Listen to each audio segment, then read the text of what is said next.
10e du classement avec 39 points. L'équipe de Brive veut profiter de la venue d'Agen, la lanterne rouge, pour engranger un maximum de points et de confiance pour se rapprocher de son objectif cette saison, le maintien.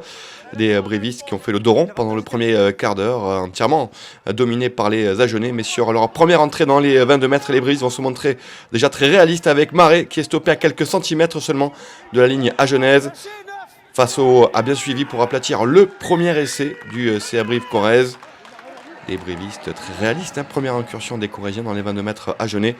Et déjà un premier essai. Une équipe agenaise très joueuse dans ce début de rencontre qui a à plusieurs reprises choisi des pénal-touches plutôt que de prendre les 3 points.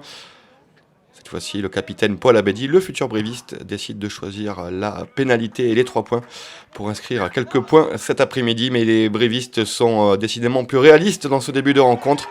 Deuxième action dans les 22 mètres et déjà un deuxième essai avec Tuikovu qui profite donc des erreurs défensives de la défense agenaise pour aplatir un deuxième essai. 15-3 à la mi-temps. Les Agenais qui ont bien tenu mais qui vont finir par craquer avec ce slalom de Julien Blanc dans la défense agenaise. Julien Blanc qui va marquer le 3e essai du CA Brive-Corrèze. Essai du bonus offensif.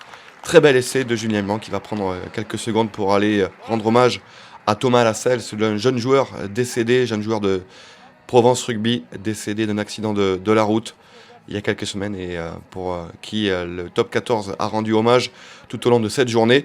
22-3 pour Brive et les brivistes qui vont continuer leur domination avec des largesses dans la défense agenaise dont profite Axel Müller pour aplatir un 4e essai.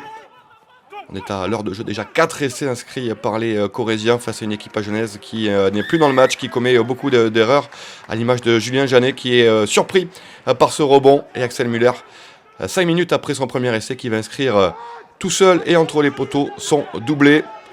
C'est un match à sens unique pour le CA Brive-Corrèze qui conforte ainsi son bonus offensif, un bonus offensif très important pour les Corréziens au classement, qui se donne un peu d'air et qui, grâce à cette victoire bonifiée qui se profile, à l'image encore de Boutouni Yata qui va inscrire un nouvel essai. Le CA Brive-Corrèze donc qui se dirige vers cette victoire bonifiée sans difficulté, une victoire très importante pour les Corréziens, je l'ai dit, pour se donner de l'air au classement et assurer ainsi quasiment leur maintien.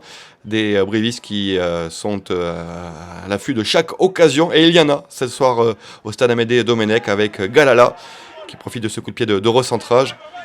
Des Agenais qui sont à 13 en plus après plusieurs fautes et plusieurs cartons. C'en est trop pour cette équipe agenaise vaillante qui se bat mais qui a commis beaucoup de fautes et qui est surtout dépassée physiquement.